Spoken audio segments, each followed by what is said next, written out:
Você que está comigo aqui, você vai deixar a sua Bíblia aberta em Gênesis 12.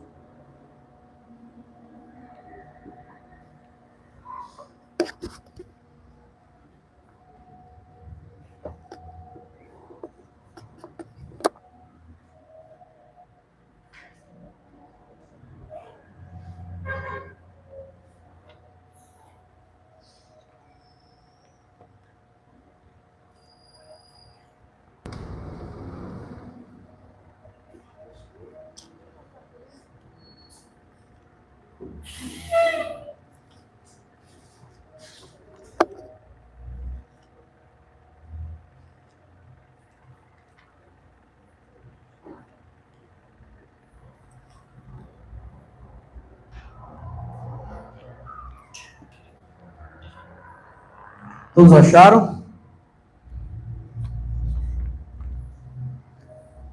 A gente vai analisar hoje o verso 12 e o verso 13, tá? E algumas coisas ali no 14. Domingo que vem a gente finaliza com o capítulo 15. Então hoje a gente vai analisar capítulo 12, capítulo 13, capítulo 14 e no próximo domingo capítulo 15. No culto passado, a gente, de forma introdutória, começou a conversar sobre ensinamentos importantes para quem vai se batizar, correto? O que é importante a gente saber antes de se batizar? Existe um debate sobre, precisa saber tudo isso para se batizar? É óbvio que eu estou aqui, como é que se fala? Destrinchando, né? Mas no tempo de Jesus, primeiro você tem o evangelho sendo pregado para judeus, que conhecem muito bem a história, e quando a palavra é pregada para os gentios, nós temos ali homens extremamente sábios pregando o evangelho para as pessoas. Então é bem diferente de hoje, né? Hoje, pouco se prega o evangelho. Então, o tempo que Paulo gastava era para pregar o evangelho mesmo. Como Deus vem se revelando no Antigo Testamento, como foi a necessidade de salvação, o que Jesus fez ao nos salvar. Hoje é um pouco diferente a abordagem da pregação, a atenção que as pessoas dão, o tempo que as pessoas dão. Então, imagina que no tempo de Paulo, a diversão que se tinha era contar história. Era a única distração que eles tinham, contar história. Então, quando Paulo aparecia pregando, a multidão era curiosa para saber mais um sábio ensinando alguma coisa. Era a distração das pessoas. É uma coisa até curiosa, né? A distração das pessoas era aprender. Então, é um pouco diferente hoje em dia. Hoje em dia a gente tem muitas distrações, então é necessário a gente fundamentar bem isso. Você que não está lembrado, eu falei sobre 10 verdades que toda pessoa precisa saber que está aqui nessa igreja e vai se batizar. Fiquei até a 6ª verdade, vou finalizar hoje com as que faltam, mas lembrando a vocês, e vocês vão perceber tudo que eu falei nessas verdades no texto de Abraão, tá bom? Aqui em Gênesis 12, chamado de Abraão. Eu falei para vocês que o primeiro ensinamento mais importante é você entender que é Deus que decide se revelar. Eu tenho batalhado durante 4 anos aqui nessa igreja com alguns irmãos que têm me ajudado a ensinar isso. Essa ideia que a gente chegou aqui de que o mérito é meu, eu que quis, eu que aceitei. Então, em hipótese alguma, pode ter um membro aqui que acha que Deus deve alguma coisa para ele. Olha, Deus, o que eu deixei a minha vida. Eu bebia, eu fumava, eu era não sei o quê, e eu deixei para poder te servir. Por favor, não faça isso, tá? Tu só conseguiu deixar a tua vida de pecado mundana, porque você ainda é pecador, ainda comete erros, porque Deus te alcançou. Então, a primeira coisa que eu falei para vocês, Deus decide se revelar, tá? Então, tudo que eu sei, tudo que eu faço, é graças a Deus soberano ter se revelado à humanidade, a mim. Outra coisa que eu falei para vocês também, que a revelação de Deus na Bíblia, ela é por etapas. Muito cuidado quando você não olha o todo da Bíblia. Você pega ali um texto isolado e constrói a tua concepção do que é Deus, quando na verdade ele vai se revelando para Adão, para Eva ali, depois para Noé, para Abraão, para Moisés, e a cada momento da história, a cada fato histórico que nós temos importante na Bíblia, a cada aliança, ele vai dizendo quem ele é, né? Ele vai contando um pouco sobre o plano de redenção, ele vai mostrando quem o homem é, porque o homem precisa de salvação, quem Cristo seria quando viesse aqui na Terra para o ser humano. Outra coisa que eu falei para vocês também,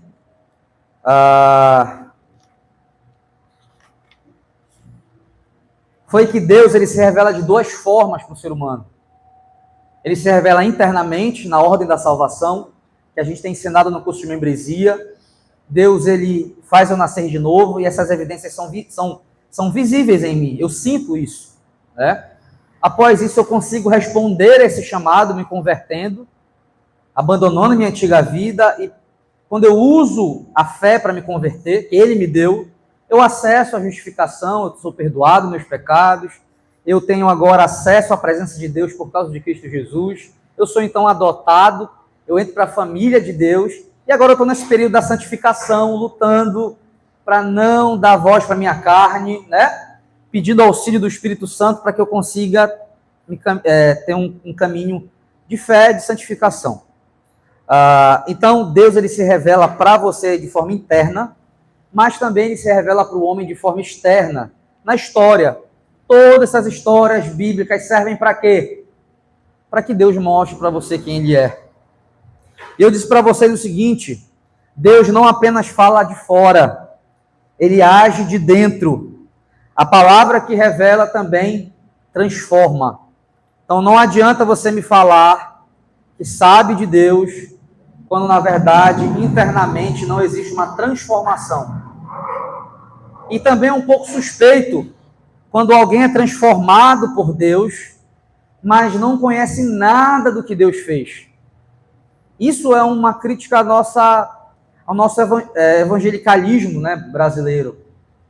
Eu me recordo de um local que eu cheguei há uns anos atrás, que eu fui pregar e era um evento de jovens, uma igreja pequena, e os jovens estavam se jogando no chão, girando no chão, assim, sabe? Falando em outras línguas, conforme o tipo de língua que eles acreditam, e eles se jogavam no chão, girando. E tinha gente com chofar, tinha um ministério lá chamado, na época, Cara de Leão, o nome do ministério que tinha na época, acho que ele não existe mais hoje, e era um mover profético. E quando eu fui pregar, ninguém sabia o que eu tinha pregado lá, ninguém sabia. Aí você pode me perguntar, pastor, o que você pregou? Eu preguei sobre por que Cristo precisou morrer na cruz. O que era a justificação. Nenhum jovem sabia o que significava isso. E eu lembro que isso para mim foi muito evidente. Como é que esse Deus que transforma, por mais que você não seja um teólogo, mas você como um cristão que lê a sua Bíblia, como é que você não consegue dar a glória para Cristo? Como é que você não consegue perceber a sua corrupção? Como é que esse Deus que te transforma na regeneração não te leva a ver o quanto você é pecador, não te leva a ver o quanto você necessita de Cristo? Então, o Deus que se revela, ele também se transforma. Ele também te transforma. A quarta coisa que eu falei para vocês, a quarta verdade é a revelação e a redenção caminham juntos. Toda vez que Deus se revela na história, eu entendo a redenção. Por que eu leio o Antigo Testamento? Não é para eu pegar e falar assim, está aqui uma fórmula, a fórmula de Abraão para eu ser abençoado. Eu copio Abraão, e então Deus tem que me abençoar. Não. A revelação bíblica, ela caminha junto com a redenção. Conforme a história vai acontecendo, eu entendo qual é o plano de redenção. Eu disse para vocês que há uma frase do Gerhard Voss que diz o seguinte, revelação e redenção são concomitantes. Deus fala enquanto salva e salva enquanto fala.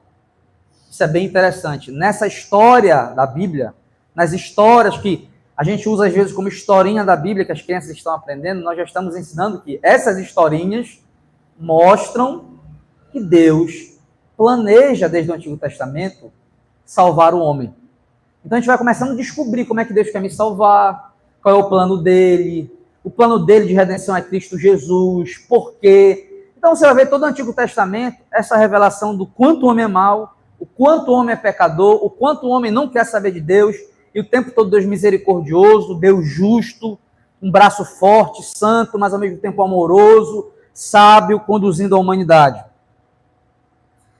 O quinto ponto que eu falei para vocês, deixa eu ver aqui, nós já falamos do ponto 1, 2, 3, nós falamos também sobre os dois últimos pontos que eu finalizei com vocês, foi que Deus se relaciona com o homem por meio de alianças, e aí eu deixei aqui bem atento, você quando lê o Antigo Testamento, fica atento, tem várias alianças que acontecem, não é à toa, mostra que Deus decidiu não apenas escrever a história, não apenas controlar a história, mas habitar na história. Então a gente vê Deus falando com o ser humano. Deus entrando em um acordo com o ser humano, em um compromisso com o ser humano. Ninguém consegue fazer isso, ninguém consegue do nada, Deus, bora fazer um acordo, ninguém faz isso. Deus é que vai até o homem e permite o homem fazer um acordo com ele. Então as alianças mostram o tempo todo Cristo sendo revelado, mostram Deus se aproximando do homem, prometendo coisas para o homem. Olha que coisa interessante. Deus se coloca num compromisso com o homem e que ele não vai voltar atrás do compromisso. Olha que coisa interessante. Então essas alianças da Bíblia, aliança com Noé, aliança com Abraão, aliança com Moisés, aliança com Davi, aí tem uma aliança ali no meio que pouco se fala, mas tem aliança ali no livro de Jeremias, você vê a aliança, por exemplo, do tempo de Salomão. Quando você percebe essas alianças bíblicas, em todas essas alianças, Deus se relaciona com o homem. Eu disse para vocês no culto passado, isso não é normal. A gente pecador, falho, Deus querer se relacionar com a gente. Não dá para a gente tratar isso como algo normal. Isso é maravilhoso. Eu falei para vocês uma frase do Palmer Robertson, que ele diz o seguinte: a aliança é o modo pelo qual Deus estabelece e mantém seu relacionamento com a gente. Ele se comunica com o ser humano. O sexto e último que eu falei no domingo passado foi: antes da criação, Deus já havia feito um pacto de redenção. E eu mostrei para vocês que a salvação não é um improviso ou uma resposta porque Deus viu que o homem pecou. Na verdade, ela foi planejada na eternidade. O Deus que nos salva sempre teve um plano perfeito desde o início. E a Trindade concorda em plena união em cada um ter seu papel. Deus é o Criador do universo, que cria o ser humano, que cria o plano de redenção. Jesus executa como ser humano na história esse plano de redenção assumindo nosso lugar, e o Espírito Santo faz o efeito da redenção estar aplicado à nossa vida. Por isso ele habita na gente. Então nós temos o Deus que controla a história e cria o plano, nós temos o Cristo que pisa na terra e redime o ser humano, e nós temos o Deus Espírito Santo que faz isso valer, estar vivo em nosso coração, e a gente conseguir de fato ter os benefícios e os méritos de Cristo sobre nossa vida. O que faltou então? Faltou o ponto 7, 8, 9 e o 10, que o ponto 7 diz o seguinte: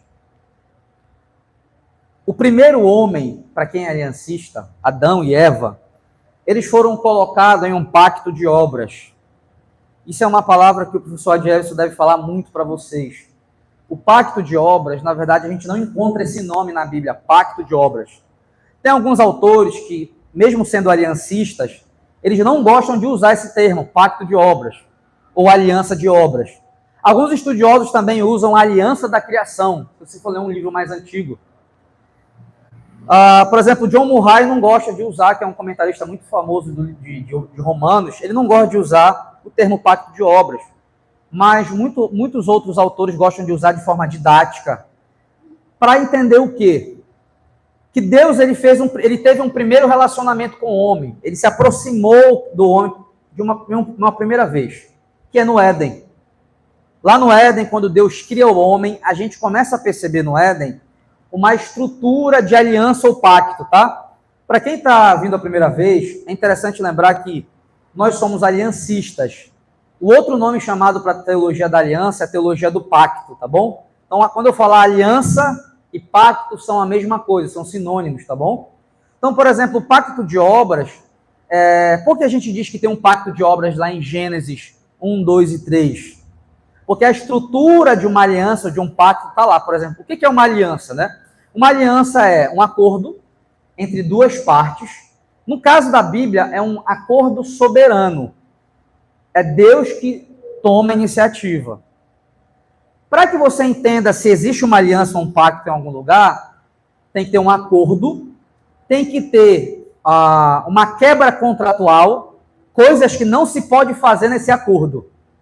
Porque se for feito esse algo negativo, você vai ter consequências. Não é assim quando a gente faz um acordo? Um acordo que é quebrado tem consequências negativas. Mas um acordo que é feito de forma correta, ele tem benefícios. Então Deus colocou, Deus falou assim, olha, se você fizer isso, você terá isso. Agora, se vocês fizerem isso, vocês terão uma consequência negativa. Apesar de não estar o nome pacto de obras no texto, nós conseguimos enxergar uma aliança feita por Deus. Então você tem um acordo entre Deus e o homem, Deus promete algo para o homem, Deus se coloca em compromisso. E tem uma punição no caso de uma quebra. Outra coisa interessante que tem também é um símbolo para lembrar esse acordo. Por exemplo, a gente faz vários símbolos. Por exemplo, um símbolo para lembrar que a gente se converteu, o batismo. Um símbolo para lembrar que a gente casou, a aliança. Um símbolo para lembrar um momento bonito, um retrato de foto. Não tem isso? A ceia do Senhor é um símbolo que lembra que Cristo morreu e ressuscitou e nós somos perdoados. Não tem tudo isso? Então, toda aliança tem um acordo, tem uma promessa de felicidade, tem itens que você não pode quebrar, senão gera consequências. Além disso, tem um símbolo para lembrar. Então, lá em Gênesis, a gente consegue ver todas essas coisas acontecendo. Você pode abrir comigo rapidamente em Gênesis 2, deixa marcado aí o texto de Abraão. Isso, Gênesis 2:16.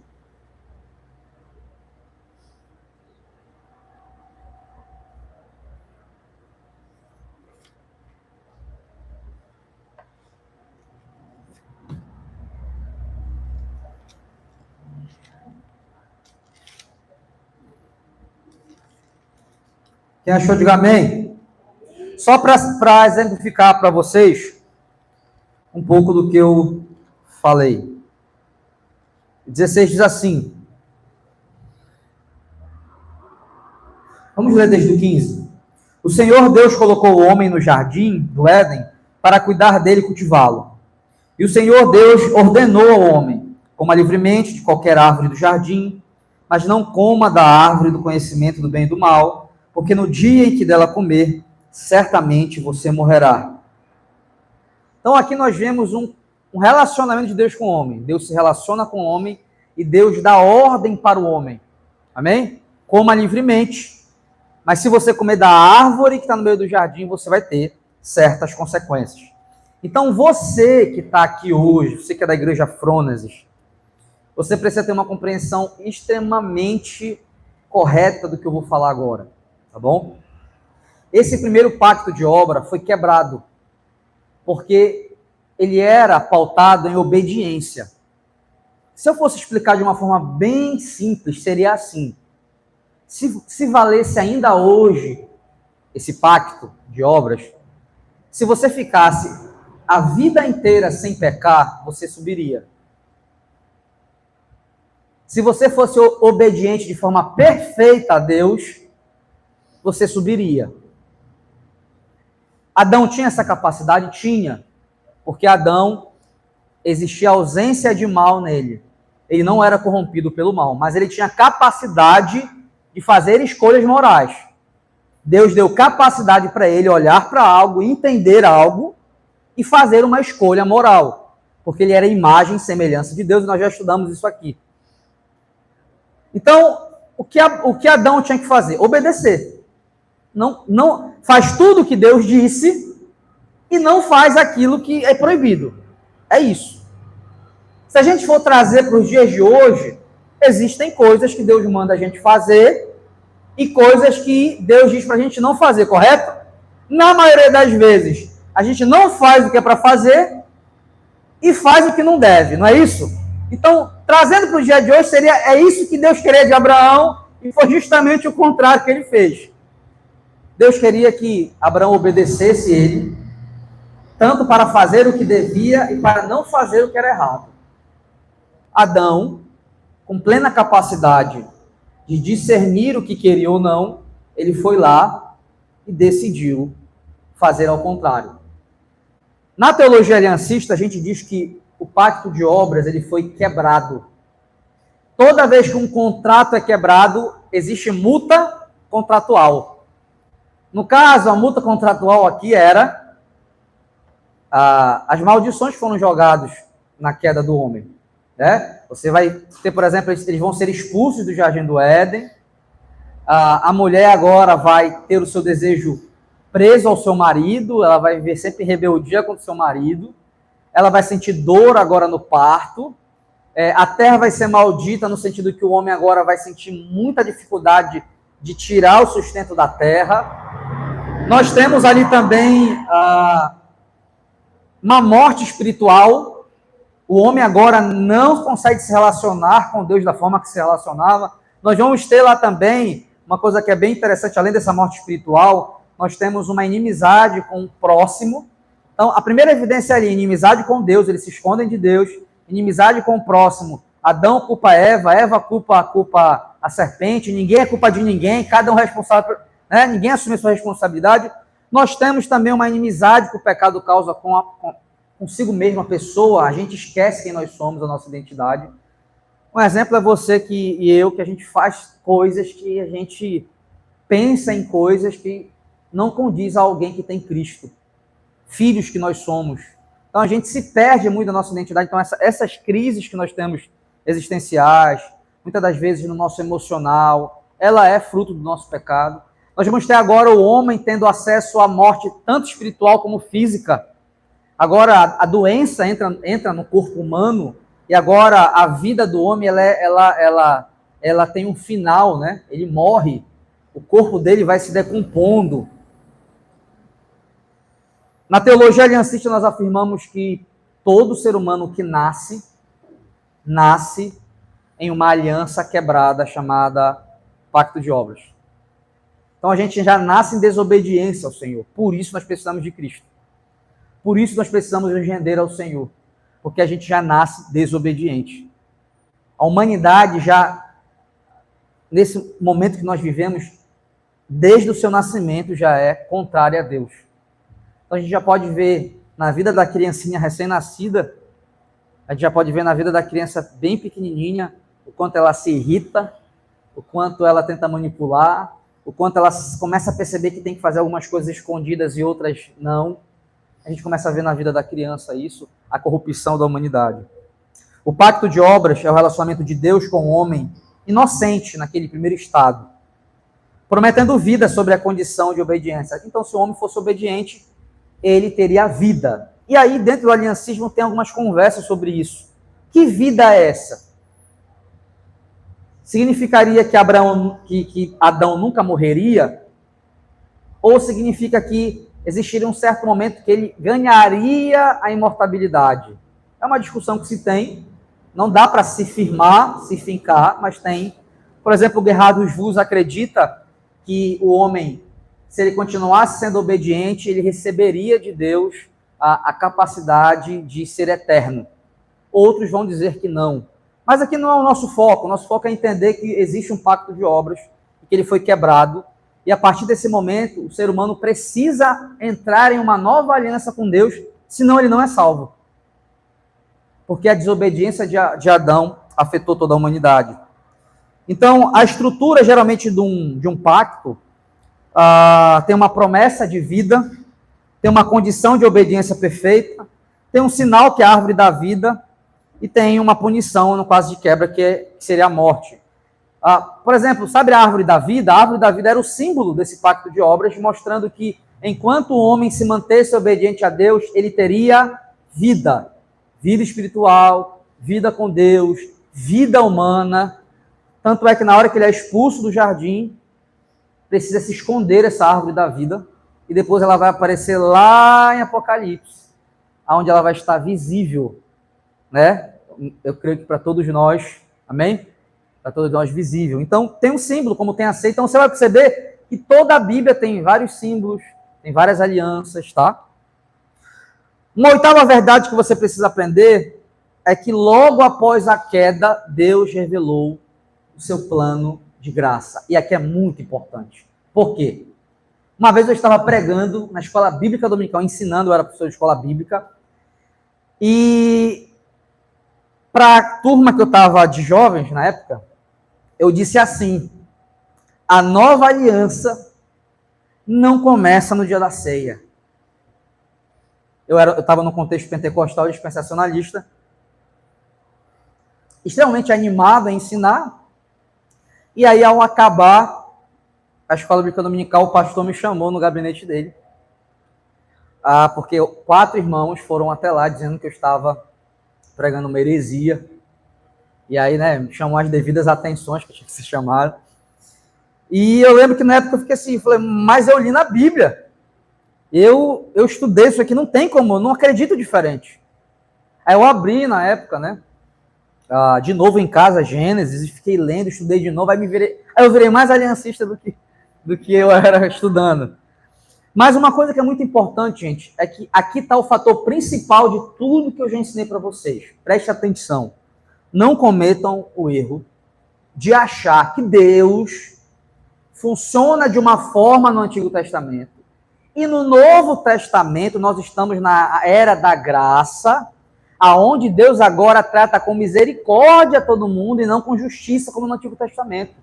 Olha a nova aliança em Cristo Jesus.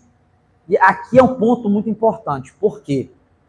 Lembra que eu falei para vocês, estou ensinando que a história da revelação ela é progressiva no sentido de ter um progresso e a cada aliança ela vai ficando clara? Nós já conseguimos ver o primeiro ato de graça no Antigo Testamento. Graça não é algo restrito ao Novo Testamento. Por exemplo, se a gente ler agora em Gênesis 3,15, Adão acaba de pecar com Eva, eles acabam de receber a punição, eles são expulsos do jardim, mas mesmo diante desse cenário, Deus ele tem uma atitude muito interessante com o ser humano. Gênesis 3,15 diz assim: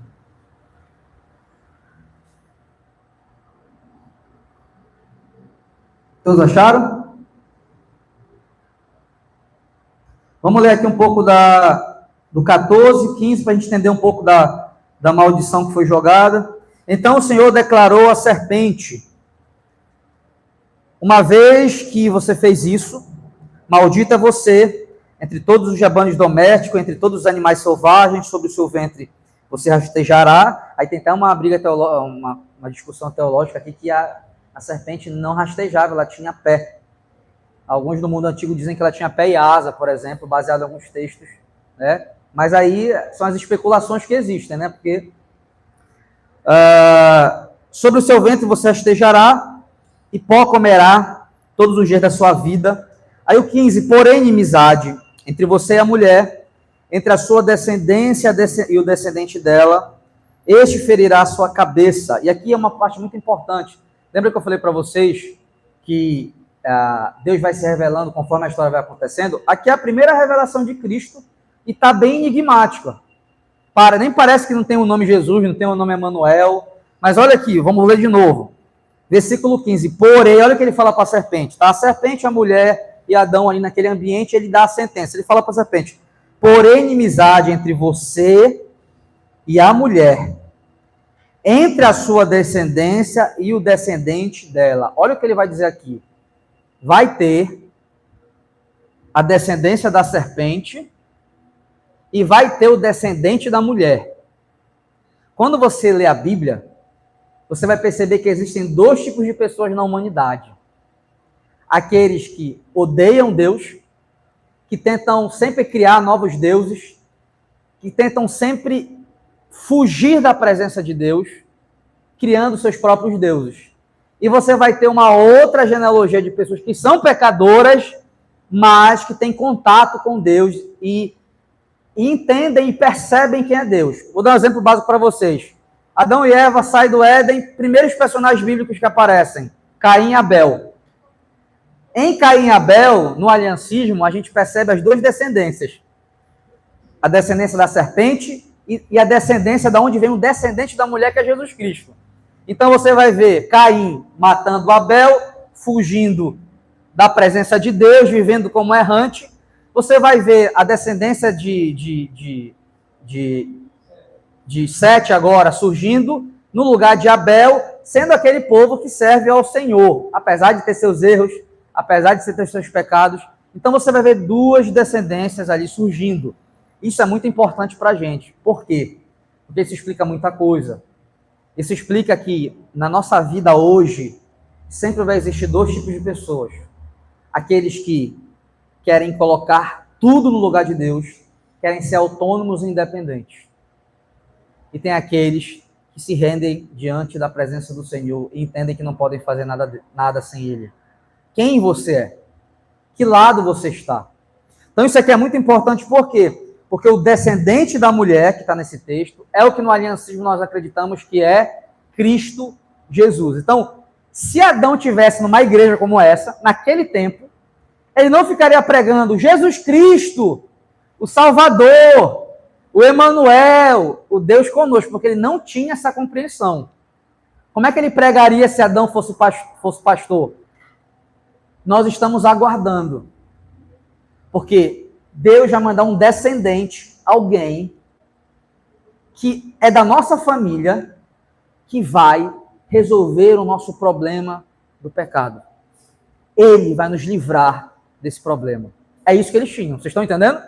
É isso que eles pregavam. É isso que eles contavam para os netos, para os filhos dos filhos. É assim que o evangelho é pregado naquele momento. Vamos continuar lendo. A mulher lhe declarou. Aqui tem uma coisa interessante no final, por exemplo, do 15, né? Porém, inimizade entre você e a mulher, entre a sua descendência e o descendente dela. Este ferirá a sua cabeça e você lhe ferirá o calcanhar. No aliancismo, nós acreditamos que isso fala sobre a cruz. Quando Cristo é ferido, ele é humilhado, mas a morte não consegue vencer. Então, ele vai esmagar a cabeça da serpente, mas mesmo assim a serpente vai conseguir o ferir. É o que a gente viu na cruz de Cristo. Ele foi ferido, mas ele não foi vencido. No 16 é dito assim: a mulher, ele declarou: multiplicarei grandemente o seu sofrimento na gravidez, com sofrimento você dará à luz a filhos, seu desejo será para o seu marido e ele a dominará. E aí surgem as brigas dentro de casa. Já perceberam as brigas dentro de casa? Tem uma briga que acontece dentro de casa. A mulher sempre quer o lugar do homem e o homem quer o lugar da mulher. Vocês já perceberam isso? A mulher quer independência, muitas das vezes ela quer trabalhar não para ajudar a família, mas porque ela tem os sonhos dela particular. E se um dia tu me deixar, então ela quer trabalhar por causa disso. Os evangélicos hoje, eles já casam pensando na separação. Isso é um detalhe interessante. Ninguém casa mais pensando que vai viver o resto da vida. A maioria das vezes, tá, eu vou me casar, mas se eu me separar, então já vou me preparar, porque se eu me separar, eu já tenho emprego. Assim que funciona hoje. Então aqui a gente já vê que uma das maldições do pecado é esse domínio. A mulher vai entrar em rixa com o homem e o homem vai sentir dificuldade ao trabalhar. É por isso que o homem quer ficar em casa, não trabalhar, né? E a mulher quer sair de casa para trabalhar fora. Então, tipo assim, o que a gente vê aqui? A gente vai ver aqui sempre a inversão de papéis. A tua vida é melhor que a minha. Eu quero a tua vida. Tu é mais honrado do que eu. Eu quero viver essa vida que está... Sabe, fica essa disputa. Isso é fruto do pecado. E o texto vai continuar dizendo, 17, e ao homem declarou: visto que você deu ouvidos à sua mulher e comeu o fruto da árvore, do qual ordenei a você que não comesse, maldita é a terra por sua causa. Com sofrimento você se alimentará dela todos os dias da sua vida. Aí os homens entendem aquela dor de sair de casa, de ter que trabalhar, a preocupação de ter o sustento. Tem hora que dá vontade do cara voltar a ser criança. Eu queria voltar para casa da minha mãe para não ter que trabalhar. Esse sentimento que o homem vai ter, a dificuldade, o estresse que ele vai ter que enfrentar, a luta para que dê certo, isso é uma coisa constante na nossa vida. O peso que o homem carrega para poder manter a sua casa. Os homens sabem o que eu estou falando aqui, o peso que a gente às vezes está na costa. Hoje, muitas das vezes, essa luta está um pouco dividida, né? As mulheres têm ajudado os homens nesse então elas têm auxiliado também nesse sentido, como auxiliadoras que elas são. O homem só não pode esquecer que se ela ajuda ele a sustentar a casa, ele precisa também dar uma ajuda nela. Porque acontece isso, né? A mulher, ela vira provedora e ainda é auxiliadora ao mesmo tempo. Então, a gente tem que estar um pouquinho atento nisso, né? Então, se a mulher sai para trabalhar também, tem que ajudar ela a fazer alguma coisa. Ou então, segura o tranco, né? Trabalha só você, provê só você, para que ela possa fazer as outras funções também. É importante enfatizar isso. E ele continua dizendo no 18, ela lhe dará espinhos, que é a terra, né? Ervas daninhas, e você terá que se alimentar das plantas do campo. Com o sol do teu rosto, você comerá o seu pão, até que volte à terra, visto que dela foi tirado, porque você é pó, e ao pó viverá. E aqui ele fala sobre a morte. Esse teu corpo vai morrer, esse teu corpo físico vai deixar de existir, você vai morrer. Tem até alguém que fala assim, me diz quem inventou o trabalho que eu vou bater nessa pessoa, né? Já viu esse meme? Foi Deus que inventou o trabalho, então não reclama, tá? E toda vez que tu sair para trabalhar, tu vai ver duas coisas. Tu é pecador, e tu precisa trabalhar porque tu é um pecador. E 2, Deus é tão misericordioso que até na punição, a punição te gera sustento. Só para vocês terem uma noção de quanto Deus é misericordioso. E aí no 20, ele vai dizer o seguinte, Adão deu à sua mulher o nome de Eva, pois ela seria a mãe de toda a humanidade. O Senhor Deus, aqui que está o 21, o Senhor Deus fez roupas de pele e com elas vestiu Adão e sua mulher. Esse texto é muito importante para a nossa igreja. Como é que eles acabam de receber uma punição? Como é que acontece uma tensão, mas Deus vai lá e veste a nudez deles? O que nós acreditamos aqui? Aqui, nesse texto, nós temos o que nós chamamos de proto-evangelho. A primeira pregação de evangelho foi feita pelo próprio Deus no versículo 14, no versículo 15, né? E a primeira atitude de graça está no versículo 21. Deus trata seres humanos caídos, pecadores, rebeldes, com graça. Isso aqui, meus irmãos, não pode ser chato. Isso aqui não pode ser para segundo plano. Isso aqui já é pregação de evangelho. Eu já estou pregando o evangelho para vocês aqui. Meio enigmático? Sim. Talvez não tão claro? Sim. Fica muito mais claro com o passar dos anos, na história, até chegar ao Novo Testamento. A palavra nova aliança, ela fica clara em Cristo? Sim. Mas a partir desse momento, Deus já está salvando a humanidade com graça. Como é que eles eram salvos? Eles acreditavam no descendente da mulher que viria esmagar a cabeça da serpente. Amém? E quem Abraão cria? No descendente que vinha dele, pelo qual todas as famílias seriam abençoadas. Em quem Moisés cria? Ele cria no outro profeta semelhante a ele, que faria o papel de sacerdote entre Deus e os homens. Em quem Davi acreditava, juntando tudo isso, a ênfase é naquele que vai sentar no trono eternamente e que sairia da descendência dele, o Filho de Deus. Em Cristo, no Novo Testamento, nós podemos ver ele já visível como um ser humano, real, e aí você tem os nomes. Ele é Jesus Cristo, o Filho unigênito de Deus, né? O pão que desceu do céu, que derramou sangue pela gente, e ele instaura o nome Nova Aliança. Amém? Após a queda, Deus revelou seu pacto de graça. Nós chamamos então agora, não mais pacto de obras, nós estamos sobre um novo pacto, o pacto da graça. 3 palavrinhas que você precisa entender.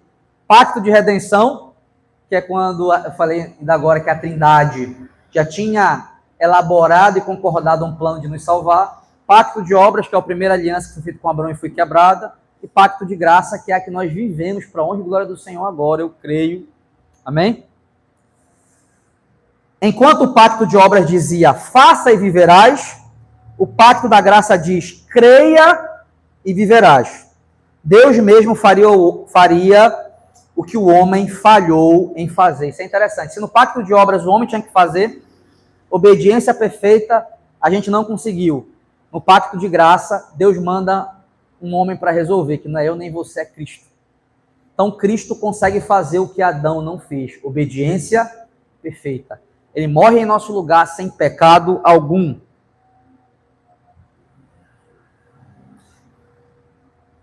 Os dois últimos, para a gente encerrar essas verdades. Verdade número 9, toda a Bíblia é desenvolvida dessa mesma aliança da graça. Olha que coisa interessante.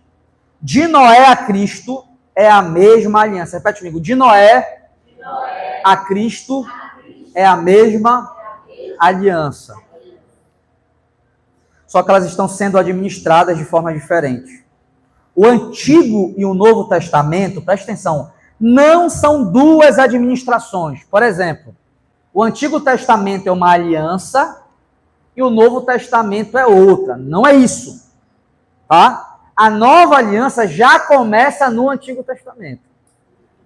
O Antigo e o Novo Testamento não são dois pactos diferentes, mas duas formas de administrar o mesmo pacto da graça. No Antigo Testamento, o pacto da graça ele não está tão claro. Ele está se desenvolvendo, ele está acontecendo. No Novo Testamento, ele é real e ele é finalizado. Pum! Não há dúvida sobre o que ele é. Ele, de fato, cumpriu o seu exercício final e nós estamos vivendo sobre esse pacto, sobre essa aliança. Deus está vivendo em compromisso conosco e a gente com ele. A Bíblia é uma história contínua de um só Deus, salvando um só povo, o povo da sua aliança. Por que eu estou falando isso para vocês? Porque eu vou entrar numa seara com vocês agora que a maioria dos pentecostais, que são dispensacionalistas, acreditam que Deus tem um plano exclusivo para Israel e um plano diferente para a igreja. Por isso que você vai ver muitas igrejas pentecostais uma certa idolatria a Israel. Bandeira de Israel, usa kippá, gosta de falar shalom, várias palavras, né? Eles acreditam que se eles tiverem, quanto mais contato eles tiverem com Israel, mais abençoados eles vão ser. Quanto mais eles usarem coisas de Israel no culto, vestindo, mais abençoados eles vão ser. Quanto mais amor eles tiverem pelo povo de Israel, mais abençoados eles vão ser. Então eles veem o povo de Israel meio que um prêmio. Então rola uma ideia muito de interesse pelo povo de Israel e até certo uma admiração, muitas das vezes, fora do comum, que beira uma idolatria. Então, quando uma pessoa vai em tudo que ela escuta falar sobre o israelita, candelabro, qualquer item que é de Antigo Testamento, ela se sente mais aleluiada, mais sagrada, mais próxima de Jesus Cristo. Então, eu vou entrar nesse debate com vocês, para que vocês consigam entender como é que a gente pensa sobre isso. Último erro, separar graça e lei. Tá? É um erro que confunde toda a fé. Antigo Testamento é o tempo da lei. Novo Testamento é o tempo da graça. No tempo do Antigo Testamento, Deus salvava se o homem fosse obediente à lei. No Novo Testamento, quando Cristo veio agora, não precisa cumprir a lei, porque nós somos salvos pela graça. Nunca existiu isso. Deus sempre salvou do mesmo jeito. Para que serve a lei no Antigo Testamento? Para mostrar o quanto nós somos pecadores.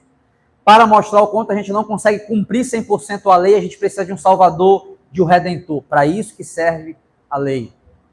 Só que uma vez salvo, a lei serve agora para a nossa santificação. É o norte para que a gente possa viver em gratidão a Deus, obedecendo a Ele. Essas são as 10 verdades que eu preciso que vocês entendam, para que a gente comece a conversar sobre Abraão. Conforme eu for conversando sobre Abraão com vocês, essas 10 verdades eu vou estar apontando no texto. Estão vendo aqui tal coisa? Estão vendo aqui tal coisa? Para vocês perceberem o quanto esse panorama geral, ele acontece na história. Então vamos lá para Gênesis 12.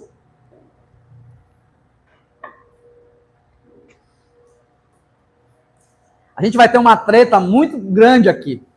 Por quê? Tem duas formas de ver Gênesis 12. Uma é étnica, a outra é universal. Não estou falando universal do reino de Deus, estou falando universal no sentido geral. Vai ter gente que vai olhar para a história de Abraão e vai acreditar que Deus estava falando para Abraão, sobre Abraão e para o povo de Israel. Logo, é para eles, por isso, se eu fizer a mesma coisa que Abraão fez, eu consigo alcançar a mesma bênção que Abraão alcançou. Tem um lado que vai pensar assim. Outro lado, que somos nós, vamos acreditar que nesse exato momento, Deus estava mostrando, através de Abraão, a universalidade do evangelho da salvação. O que vai acontecer agora na história de Abraão, para o aliancista, já é a evidência clara de que a revelação não é mais um enigma. Em Abraão, a revelação começa a criar uma forma que não tem antes. Deus vai começar agora a gerar a nação a qual o Messias vai nascer. Deus vai começar a mostrar como essa aliança se estrutura. Deus vai começar vai mostrar como isso vai alcançar o mundo inteiro. Então, o aliancista olha para a história de Abraão e enxerga o evangelho. O outro lado vai olhar para Abraão e vai enxergar a pauta moral, perseguição de bênçãos. E se eu tiver uma vida como Abraão, se eu perseguir a conduta de Abraão, eu posso ter de Deus o mesmo benefício que Abraão teve. Tá? Então aqui nós vamos ter que ter alguns cuidados. Vamos começar aqui no versículo 1. Então o Senhor disse a Abraão: saia da tua terra, do meio dos teus parentes e da casa do seu pai, e vá para a terra que eu lhe mostrei. Lembra que eu falei para vocês que Deus se revela na história? Conforme a história vai acontecendo, Deus vai dizendo quem ele é. Primeira abordagem que nós precisamos entender em Abraão: o chamado divino. Isso aqui não acontece só com Abraão, tá? Isso acontece com Noé, isso vai acontecer com Moisés, isso vai acontecer com Davi, tá? Isso vai acontecer com vários personagens bíblicos, principalmente profetas. Não há um homem que vá atrás de Deus. Presta bem atenção. Lembra que eu falei que é Deus que decide se revelar? A história de Abraão já começa como Deus chamando ele. Isso aqui é muito impressionante, gente. Por quê? Vocês têm noção o que é Deus soberano no seu trono de glória parar e chamar o homem? Sai da tua terra. Vocês têm noção o que é isso? Imagina vocês no lugar de Abraão. Tu tem noção que é Deus falar? A gente chama isso de teofania. Quando Deus se comunica na língua dos homens, num fenômeno extraordinário, sendo ele falando, sendo com Moisés na sarça ardente, a sarça que se consumia e não queimava, sendo ele falando para Salomão, o que Salomão queria, essas teofanias, quando ele manda anjos. Vocês têm noção que é isso? Deus soberano falou para Abraão: sai da tua terra. Abraão está na Mesopotâmia nessa época, uma região de várias pessoas com religião mista. Uma coisa interessante, quando você vai para a arqueologia, você vai perceber que a Mesopotâmia ela tem mais de 2.000 religiões. Cada famíliazinha criava a sua própria história. É engraçado como são essas histórias.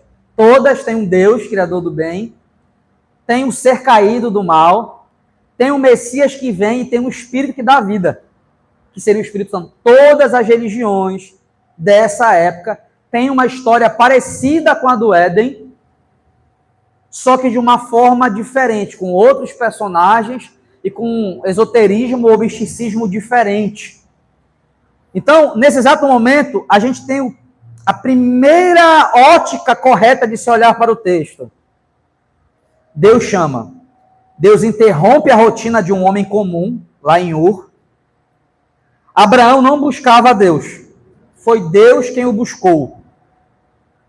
Essa palavra hebraica, lekha, é o imperativo. significa que a voz de Deus gera obediência. Então a primeira coisa, sai da tua terra. E é uma coisa interessante. Deus, quando se comunica com o homem, ele se comunica com o homem para gerar na gente o que nós chamamos de obediência. Repete comigo. Quando Deus se comunica com o homem, ele gera no homem obediência. Por isso que na nossa conversão, não dá para você dizer que é convertido quando tem ausência de obediência. Eu não estou falando que nós vamos ser perfeitos. Mas o primeiro ato de se converter é você querer obedecer a Deus. É você olhar para a tua corrupção e falar, nossa, eu quero sair da vida que eu estou e ir para um novo ambiente de vida. A revelação cria o mundo espiritual em que Abraão passa a viver. A fé verdadeira nasce do chamado soberano de Deus. Vocês vão perceber agora que, a partir do momento que Deus se comunica com Abraão, algumas coisas vão acontecer em Abraão. A primeira coisa que vai acontecer em Abraão, ele vai ter capacidade de obedecer a Deus. Ele vai ter capacidade de poder crer em Deus. Vocês estão entendendo? Então, olha o que a gente vai observar aqui. Por exemplo, se você for olhar no versículo 1, Deus falou, sai da tua terra. No versículo 2, diz assim,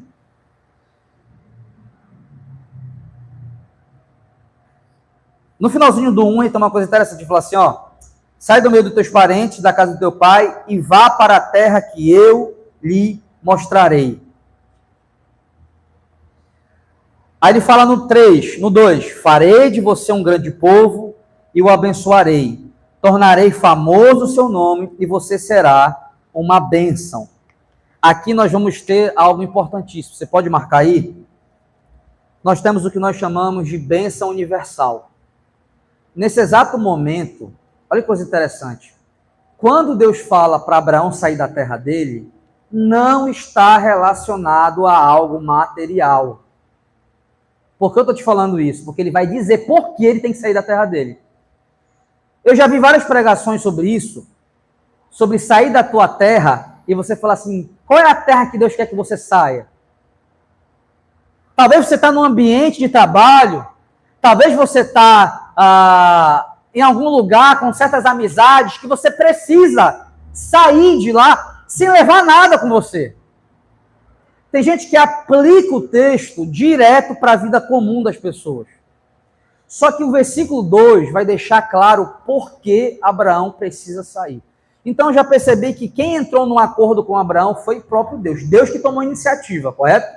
Como foi com você, como foi comigo. Ele que tomou a iniciativa de nos salvar. O desejo de crer, o desejo de estar aqui hoje, foi ele que fez a gente ter isso.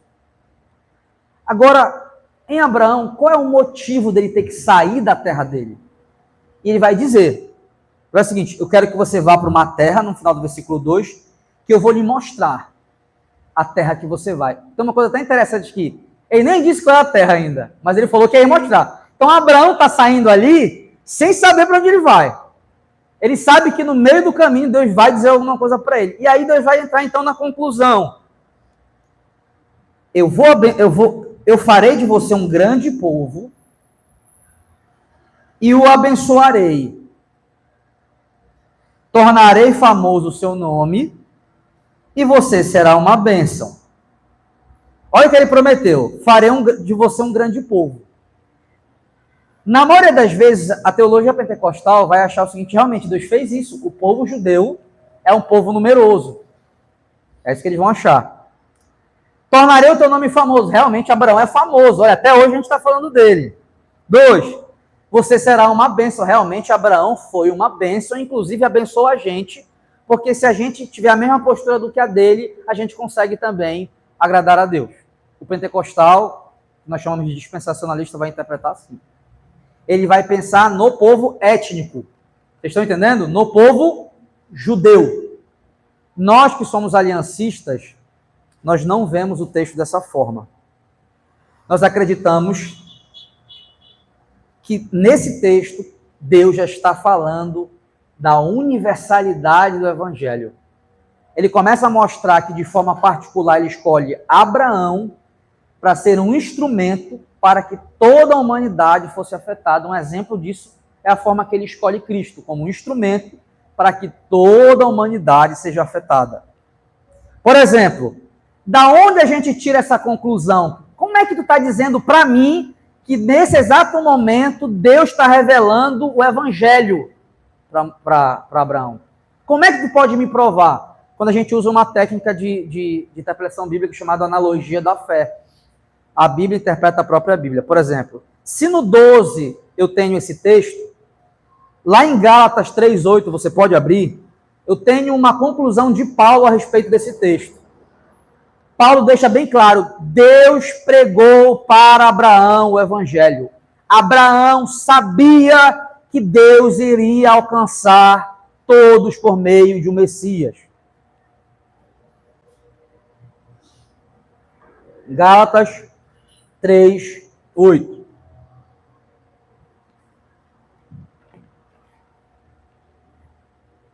Quem achou, diga amém.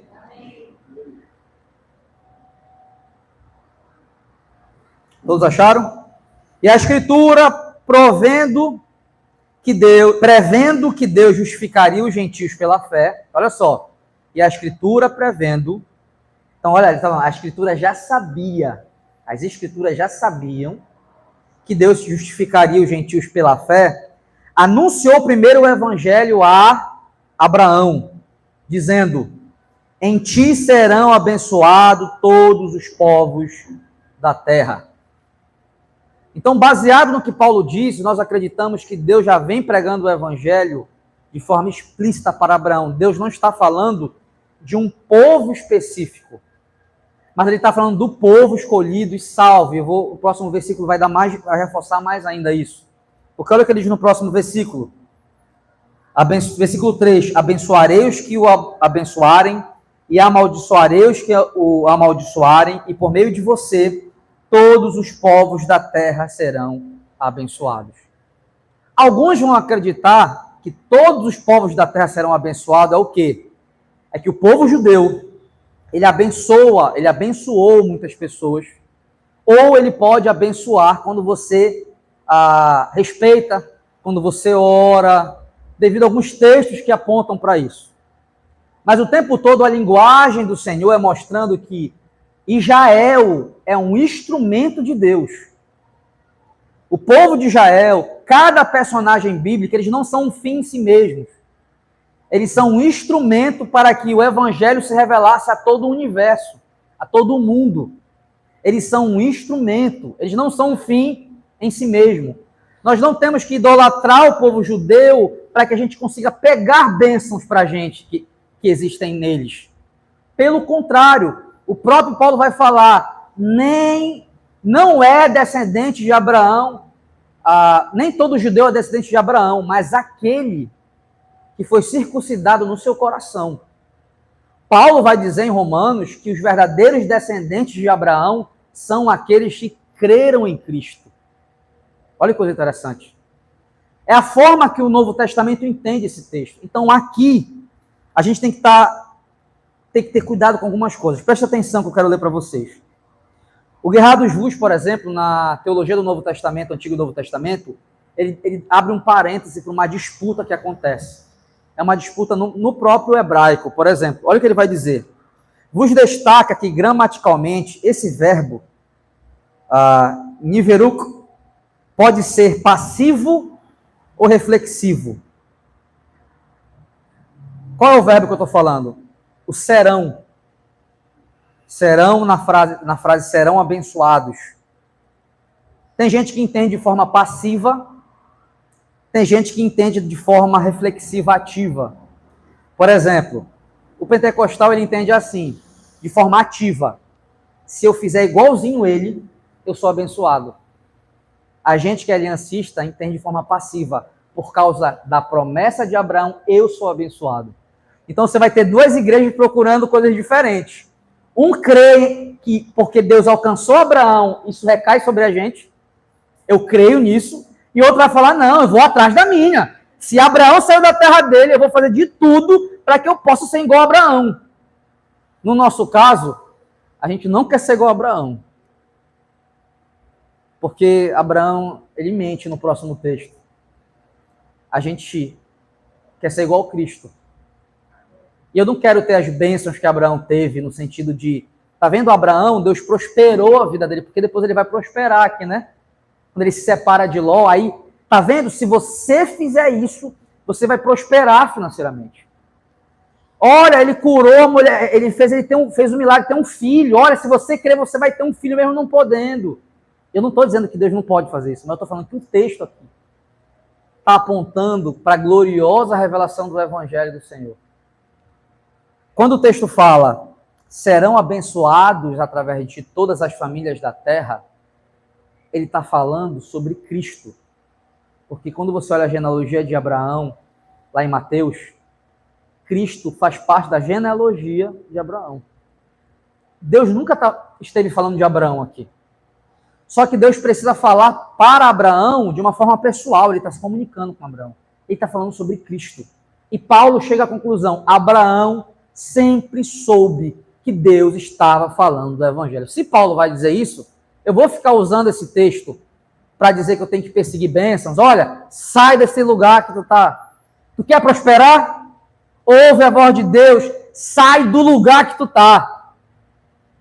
Confia em Deus. Aí, eu não estou dizendo que Deus não vai abençoar a gente, que tem lugares que nós temos que não estar mais. Isso é real. Eu estou falando que aqui nesse texto, eu não posso tirar a gloriosa revelação do Evangelho e deixar de lado para ficar pregando para vocês conquistas pessoais a partir do exemplo de Abraão. Eu não posso fazer isso. Vocês estão entendendo? Vocês podem querer muito vencer na vida de vocês, vocês podem querer ficar bem financeiramente, ter sucesso. Muitos autores que são mais coach, principalmente que não são evangélicos, pegam esse texto para tirar um padrão empresarial desse texto. Não lê mais esse cara. Porque isso é um crime pesado. O texto quer falar sobre a gloriosa revelação do Evangelho. Se você... Tem vários textos que vocês vão poder ler, por exemplo, no grupo de estudos, enfatizando isso. Mais na frente, Gênesis 18, Gênesis 22, Salmo 67, Isaías, Atos 3, 25. Nós temos vários textos, Apocalipse 5, 9, que comprova que Deus, desde antes, estava revelando o Evangelho. Uma coisa interessante também nesse próprio texto é porque Deus diz para Abraão que ele vai dar uma terra para Abraão. Se você ler comigo o versículo 5, diz assim: levou sua mulher Sarai, seu sobrinho Ló, todos os seus bens que havia acumulado e os seus servos comprados em Harã. Partiram para a terra de Canaã. Aí continua dizendo, e lá chegaram.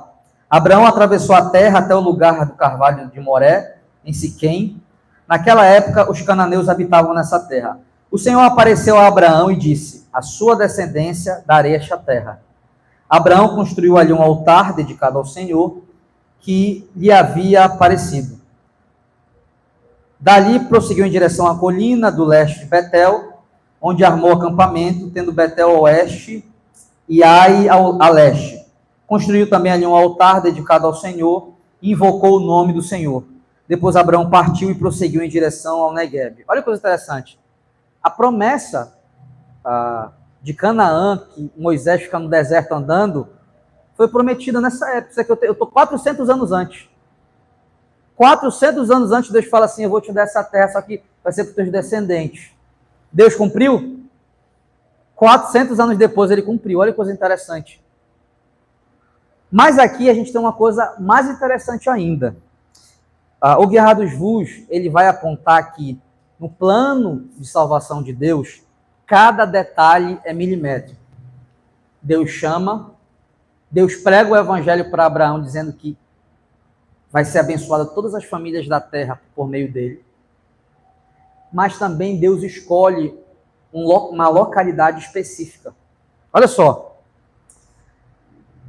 Canaã é escolhida soberanamente, um território pequeno, mas no cruzamento das grandes rotas do mundo antigo. Deus está planejando desde Abraão a plataforma geográfica da redenção. Ele vai dizer no livro dele o seguinte: a posição estratégica de Canaã seria de suprema importância para a difusão do evangelho. Canaã, aonde o povo de Israel vai habitar, ela é muito importante para que os outros povos ao redor da terra consigam conhecer o evangelho. De novo, Deus vem na história, escrevendo, se revelando e planejando a história. Então a gente observa na história de Abraão, Deus chama ele, não é Abraão que do nada, Deus, quero um compromisso contigo, preciso sair do meio dos meus parentes, não aguento mais eles. Senhor, vamos fazer um trato? O que o Senhor mandar eu fazer, eu faço, só me tira dessa terra. Se Deus não tivesse aparecido para Abraão, Abraão ia continuar no mesmo jeitinho que ele vivia. Deus se revela a ele. Segundo ponto, Deus chama ele, mas não é para ele tirar ele da terra dele, para ele prosperar longe dos parentes falsos dele que falavam mal dele. Ele tira ele da terra dele porque ele começa um plano de redenção para alcançar todas as nações. Então, o que ele está fazendo com Abraão? Sai daí, porque eu tenho um projeto para a tua família, porque através da tua família eu vou criar uma nação, através dessa nação eu vou revelar quem é o Messias vai nascer nessa nação, e a partir dessa nação eu vou espalhar o evangelho para todo o mundo. Não tem a ver com uma etnia, não tem a ver com um país, tem a ver com Deus. Deus glorioso. Ele é mais importante do que a gente reunido aqui, ele é mais importante do que o povo de Israel ou qualquer povo que existe na face da terra. O centro das atenções no aliancismo é o próprio Deus. Por isso que você nunca vai ver nessa igreja nenhum utensílio judaico, a não ser a nível de pesquisa para mostrar para vocês, numa aula. E não é de respeito ao povo judeu, nós devemos demais ao povo judeu, porque eu estou lendo algo que saiu deles. Mas a nossa atenção, a nossa salvação, a nossa bênção está contida completamente no Senhor. Então, Israel como nação deve ser responsabilizado por seus erros. Brasil deve ser responsabilizado por seus erros. Qualquer ser humano que pecar, pecado é pecado em qualquer lugar. Nós não podemos defender pecado, nós não podemos idolatrar itens, nós não podemos idolatrar nações, nós podemos respeitar, ter um apreço pela história que carrega. Mas Deus é o centro da revelação a partir de Jesus Cristo. Isso é muito importante. Abraão não é um guru que tem que ter colocado de uma forma a ser alcançado. Pelo contrário, Abraão, ele vai ter suas dificuldades como pai, ele vai ter suas dificuldades como marido, ele vai ter suas dificuldades na sua moralidade. O tempo todo o Antigo Testamento nunca quis colocar um homem no centro, a não ser o Cristo. Então a gente tem que ter cuidado, porque senão a gente começa a idolatrar utensílios, etnias que não devem ser idolatradas. Devem ser respeitadas, devem receber seus méritos por tudo que construíram, mas Cristo é o centro da revelação. Deus está no controle até dos detalhes da geografia, onde Ele nos coloca, há sempre um propósito missionário. Tanto o Palmer Roberts como o Gerardo Júlio vai dizer o seguinte: quando Deus chama Abraão, Ele não está pensando em Abraão, mas Ele está pensando no plano redentivo missionário que Ele tinha através de Abraão. E que misericórdia Abraão alcançou de poder fazer parte dessa história. E não é diferente da gente. Que misericórdia nós temos de estar aqui e poder propagar o evangelho ao Senhor. Que misericórdia foi alcançado na minha vida, que Deus me deu, para que eu possa estar pregando para vocês aqui hoje. Não é que eu seja melhor, não é que Deus me ame mais, não é que eu mereça mais. Eu faço parte desse plano redentivo. E a glória, o centro é Cristo. Não é a tua história particular. A igreja não se resume à tua história particular. Apesar de fazer parte de nossas histórias. Mas nós nunca podemos colocar nossas histórias pessoais no centro das atenções, quando na verdade o centro das atenções é Cristo, redimindo os seres humanos caídos. Então, o cuidado que nós temos que ter ao ler o texto em Abraão é começar a perceber que o objetivo de Deus escrever a Bíblia é qual? Por que Deus deixa um livro para a gente? É um manual de práticas para que você receba bênçãos nessa terra?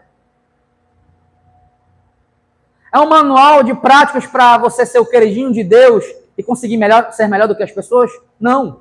A Bíblia foi escrita para revelar o plano redentivo do Senhor. Se eu não olho para a Bíblia com essa ótica, eu fico preso a situações complicadas. Nós vemos na história de Abraão a fé em processo. Nós vamos ver entre a promessa e o medo, o erro e o acerto.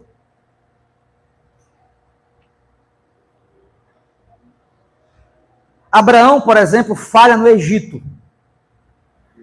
Ele duvida, ele mente, mas Deus não revoga a sua presença e não abandona ele. Mais tarde, após a separação de Ló, o Senhor repete e amplia o que havia dito a ele. A fé está sendo lapidada pela graça. A fé de Abraão é uma parábola da maturação espiritual. O mesmo Deus que chama é o Deus que sustenta. Olha como a gente vê na história de Abraão. Deus chamou ele, Deus pregou o evangelho para ele, ele consegue obedecer porque Deus se relacionou com ele e capacitou ele. Então a gente vai ver agora um Abraão lutando pela santificação. Ele vai ter acertos, ele vai ter erros. Não é igual a você? A gente não pode cair no erro de esconder essa parte de Abraão. Abraão, ele mente. Ele ia entregar a mulher dele para outro homem se deitar com a mulher dele. Vocês têm noção do que é isso? Vocês têm noção do absurdo que é isso? Isso é um absurdo muito grande. Para ele não morrer, ele fala assim, é minha irmã. Quando a Bíblia fala que um ser humano é muito bonito, é porque é muito bonito. A Sara deve ser muito linda. Tu imagina isso? O cara acabou de ser chamado por Deus, o cara monta um altar de adoração a Deus, Deus se revela uma segunda vez para ele, nós lemos duas comunicações de Deus com ele, e logo em seguida, fora as promessas, vou te dar a terra para todo descendente. Vocês têm noção que é isso, gente? Eu chegar com você e falar assim, irmã, não te preocupa, eu vou cuidar de você agora, não preocupa com teus filhos, eu não vou dar presente para teus filhos. Sou isso. Aí tu sai daqui e fala mal de mim. Tem noção que é isso? Isso mostra a corrupção humana. Abraão é um ser humano pecador que não queria Deus, não entendia Deus, não gostaria de ir até Deus por conta própria, não lembraria de Deus. Deus alcança ele, chama ele, faz uma promessa para ele, prega o evangelho para ele. E você consegue perceber que, apesar de tudo isso, ele está preso em um corpo pecaminoso. Qual é a diferença dele para você? Qual é a diferença dele para a gente? E aqui eu não estou falando isso para que você fale assim, então eu posso pecar. Abraão pecou. Não. Eu quero mostrar para você que o texto bíblico sempre aponta para a redenção. O texto bíblico sempre está preocupado em mostrar quem é esse Cristo e está preocupado em mostrar sempre o plano de Deus se desenvolvendo. E nesse plano, Deus precisa mostrar para você quem Ele é, quem Cristo é e quem você é. O Novo Testamento inteiro foi usado para mostrar que o povo não prestava. O povo pecador.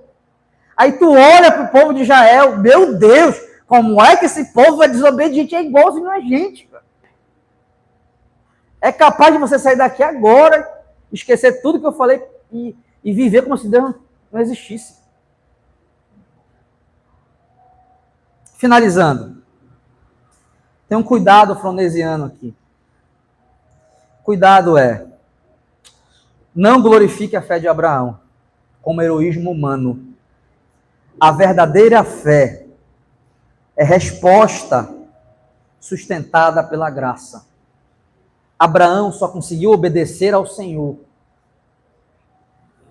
porque Deus sustentou ele. Porque Deus deu capacidade para ele. Qual é o exemplo disso? O exemplo disso é que ele, logo em seguidamente. Você pode ler um último texto comigo?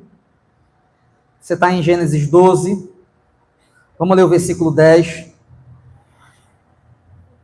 Houve fome naquela terra. Ele estava lá em Canaã.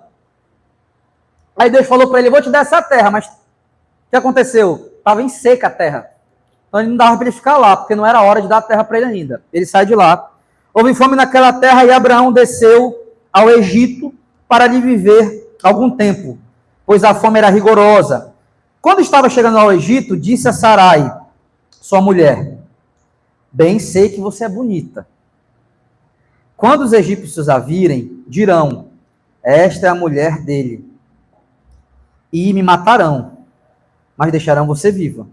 Diga que é minha irmã. Olha essa mesma mentira santa isso aqui, né? Olha, é tipo assim, meu amor, você ama o próximo, você me ama? Vamos dar uma mentira aqui rapidinho para não morrer. Deus acabou de conversar com ele, a confiança em Deus zero, né? Dizer que você é minha irmã, para que me tratem bem por amor a você, e minha vida seja poupada por sua causa. Quando Abraão chegou ao Egito, viram os egípcios que Sarai era uma mulher muito bonita, vendo-a muito bonita, cadê? Os homens da corte, vendo-a, os homens da corte a elogiaram diante de Faraó. E ela foi levada ao seu palácio. Ele tratou bem a Abrão, nesse momento o nome dele é Abrão, por causa dela. E Abrão recebeu ovelhas, bois, jumentos e jumentas, servos e servas e camelos. O cara ainda recebeu uma propina. Olha.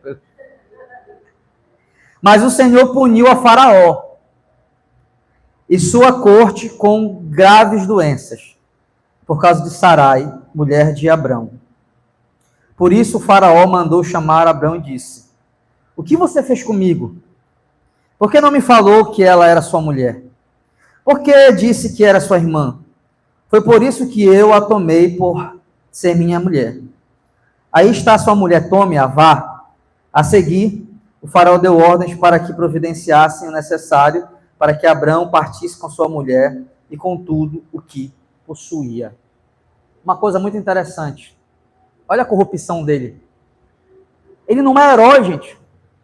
Ele é um ser humano como a gente.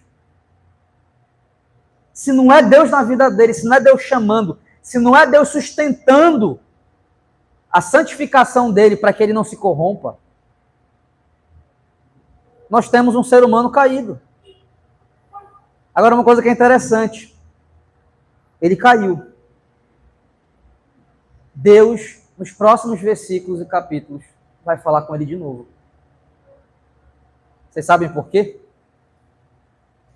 Porque Deus havia pregado o evangelho para ele e para Deus já estava tudo cumprido. Deus não se comporta com Abraão como se a história fosse acontecer. Para Deus já é válido a redenção. A gente vai ver no próximo capítulo justamente isso. Ele não perdeu o contato dele com Deus. Deus não o abandonou. E daqui surge uma doutrina muito importante para quem é reformado. Uma vez salvo, salvo para sempre. Não é nossas crises que vão definir a perca da nossa salvação, mas é o nosso contato e o nosso relacionamento com Deus. Alguém que foi salvo não consegue viver longe da presença de Deus. Ele pode ter crises, ele pode ter momentos de fraquezas, mas ele não consegue viver longe de Deus. Nem que ele volte todo quebrado e arrebentado, ele não consegue resistir à gloriosa graça do Senhor. Aqueles que abandonam o caminho e nunca mais voltam, na verdade, ficaram adeptos de uma religião. Você pode entrar na porta de qualquer igreja de religião. Perdeu a vontade, troca. Então é muito importante a gente sair daqui entendendo. Eu quero começar a mostrar essa ótica aliancista para vocês, de que o texto ele começa a revelar algumas coisas interessantíssimas. Para confirmar isso,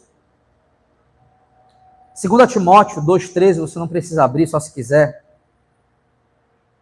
diz assim, se somos infiéis, ele permanece fiel, pois não pode negar-se a si mesmo.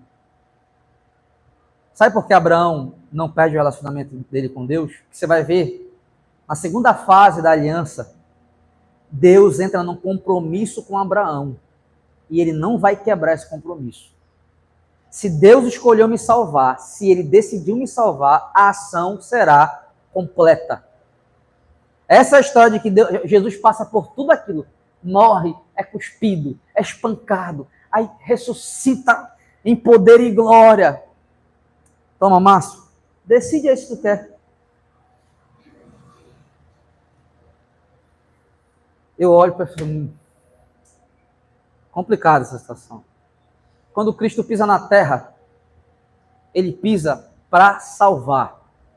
E não há poder ou força que seja mais poderosa que o mérito de Cristo e o sacrifício perfeito de Cristo.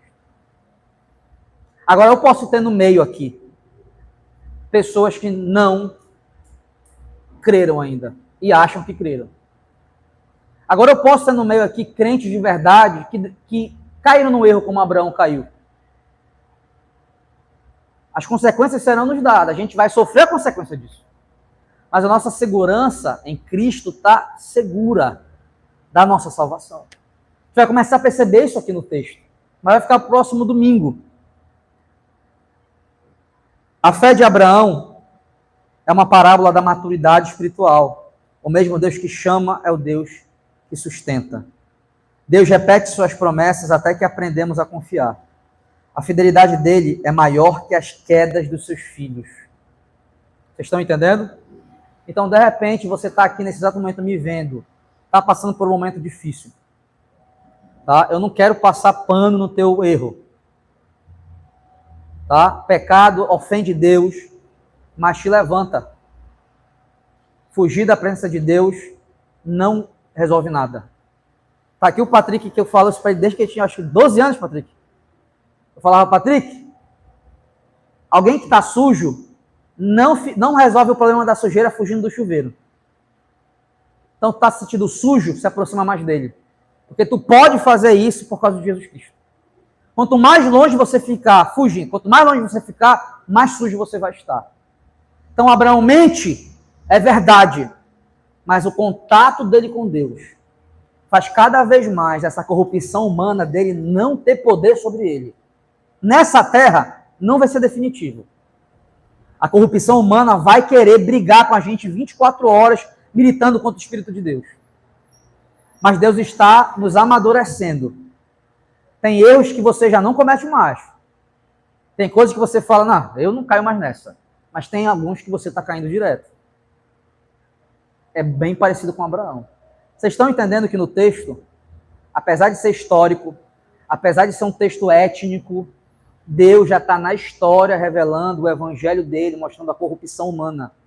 Porque, como nós falamos no início, uma das verdades é Deus se revela por etapas na história. Duas formas que Deus se revela, dentro de você e fora.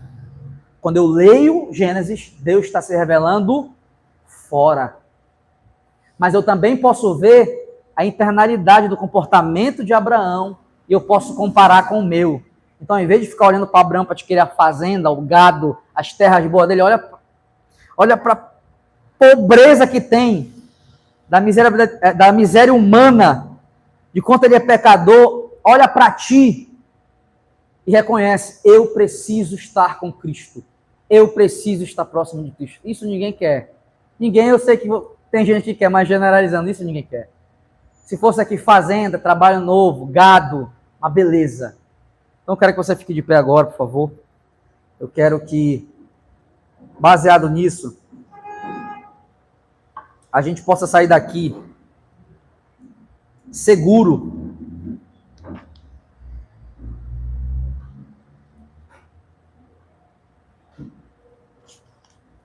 de que o Deus que governa a história, que chama homens, que se revela a seres humanos, é o mesmo Deus que hoje está em comunhão com a gente.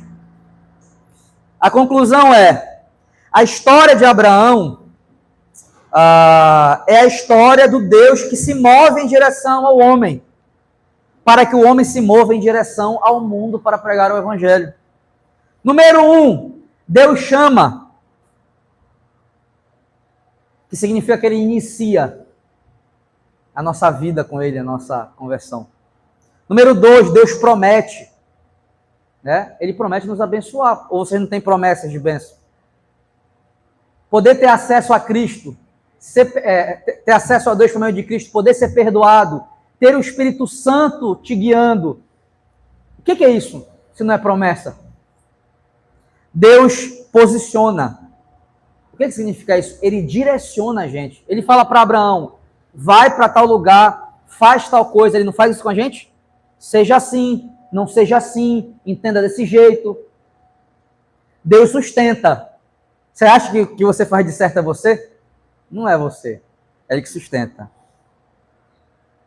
E por último, Deus ele alcança. Por que ele alcança? Porque ele usa uma pessoa para alcançar outras pessoas. Isso não mudou, gente. É assim até hoje. Deus usa uma pessoa de forma específica a fim de alcançar várias pessoas. Ele fez isso com Abraão. Ele fez com todos vocês. Quem foi que trouxe vocês à fé? Quem foi a primeira pessoa que pregou para vocês? Vocês lembram? Quem foi que incentivou vocês para uma igreja? Vocês estão entendendo como o Antigo Testamento apronta para a pregação do Evangelho? Por que a gente precisa estudar? Porque a gente precisa ser uma igreja que tira o homem do centro. Essa questão do material, de querer conquistar, isso não é errado. Tem o seu lugar. Ser um bom trabalhador, Deus abençoa o bom trabalhador. Se você trabalha, for honesto, Deus abençoa a mão do trabalhador. Isso é uma promessa bíblica. Agora, ficar usando personagens bíblicas a fim da tua cobiça, não. Isso não é inofensivo, tá? Isso afeta a vida de uma igreja. Então, assim como Deus fez com Abraão, ele fez com todo mundo que está aqui. Amém? Aqui nós temos a revelação se estruturando. Aqui nós temos Deus começando a mostrar. O meu objetivo é abençoar todas as pessoas que existem nessa terra. Eu vou alcançar uma multidão de pessoas. Eu quero finalizar lendo um último texto para vocês, que se encontra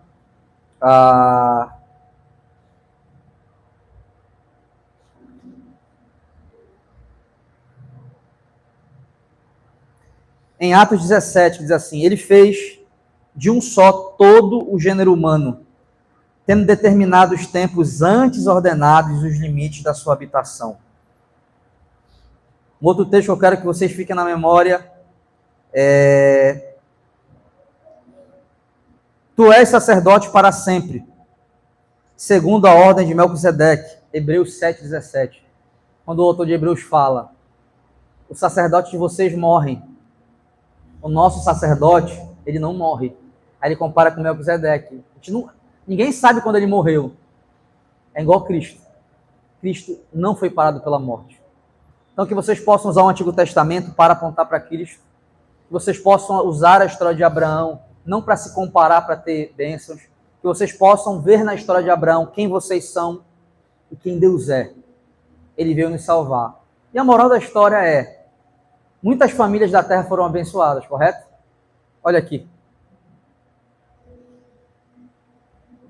Por causa de Cristo, que nasceu na nação, que saiu de Abraão, nós estamos aqui. Então ele cumpriu. Eu estou falando de Abraão, ele abençoou Abraão, porque nasceu na família de Abraão, abençoou várias famílias da terra, e vai continuar abençoando para a honra e glória do nome do Senhor. Amém? Vamos orar. Pai querido e amado, eu te louvo, eu te exalto, por tudo que o Senhor tem feito. Obrigado, Senhor, por se revelar nessa história, na nossa história. Arranca do nosso coração o desejo individualista de sempre colocar a gente no centro. Apesar da gente não estar mais em uma teologia que coloca o homem no centro, pode ser que a gente se coloque no centro de outra forma. Aonde, Senhor, a gente não se interessa, a gente não vibra de alegria, a gente não consegue ver a beleza do teu evangelho. Que todos que estão aqui agora possam entender e gravar em seus corações que tu és o Deus que chama, tu és o Deus que nos deu promessas eternas, tu és o Deus que nos sustenta na nossa santificação, Tu és o Deus que tem um propósito para cada detalhe, e nem todos a gente vai entender ou descobrir, mas o Senhor tem nos guardado. Nós já conseguimos ver, Senhor, a preocupação de pregar o Evangelho, que hoje nós temos a oportunidade de saber de forma completa. E que isso possa servir de gratidão para o nosso coração. Se a nossa mente, se o nosso coração não deseja por isso, não se interessa por isso, se isso não gera alegria, se isso não gera motivação, eu oro mais uma vez, como eu orei no último domingo, Senhor, muda o nosso coração. Porque uma das evidências de conversão é a gente olhar para a boa notícia e se alegrar na boa notícia, se motivar na boa notícia, que diz que pecadores como nós somos foram redimidos por causa do teu Filho Jesus. Obrigado por escrever na história, na Bíblia, a vida de Abraão. Eu te agradeço pela vida de Abraão, não porque eu quero as bênçãos que Abraão teve material, não porque para mim ele é um guru espiritual, mas porque ele é um exemplo que mostra o quanto eu sou corrupto, o quanto o Senhor vem a seres humanos, o quanto o Senhor sustenta seres humanos com a sua graça e sua misericórdia. A mesma alegria de Abraão, ela deve estar no nosso coração, de ver o Senhor fazendo um milagre em nossas vidas, o milagre da salvação. Nos perdoa, Senhor, todas as vezes que a gente tratou isso como algo que não tem valor. Toda vez que a gente se interessou mais pela nossa vida, mais pelas bênçãos que nós queremos conquistar do que teu Evangelho. Nos perdoa, Senhor, todas as vezes que a gente entrou em estado de desconfiança, querendo resolver tudo na força do nosso braço, como Abraão fez com a esposa dele. Eu consigo me ver. Eu consigo enxergar o ser humano, Senhor, nisso. Quantas vezes a gente, após ter te conhecido, após ter orado, após ter tido um encontro contigo, a gente se comporta como se o Senhor não existisse. Quem sabe a gente está assim, nesse exato momento, mentindo, se corrompendo, e ainda recebendo frutos positivos, Senhor, segundo o mundo. E é aí que nós nos enganamos. Senhor, nos ensina a ser santo como o Senhor é. Nós não conseguimos ser sozinhos. Sem o teu Espírito nós não somos nada. Obrigado por nos mostrar isso na história de Abraão. Obrigado, Senhor. E apesar dos nossos pecados, eu creio que a minha salvação não depende de mim, como a salvação e a aliança de Abraão não dependeu das obras dele, mas depende exclusivamente do sacrifício perfeito de Cristo. E é diante desse sacrifício perfeito que eu te peço perdão pelos nossos pecados. Porque não é porque o Senhor conseguiu executar um plano de salvação perfeito em Cristo que nós vamos usar isso para pecar. Pelo contrário, isso tudo serve para a gente se constranger diante dos nossos erros, para que a gente chegue ao arrependimento. Obrigado, Senhor. Obrigado pelo teu amor, pela tua graça e misericórdia. Amém. O culto está encerrado. Não sai sem dar um abraço no seu irmão. Amém.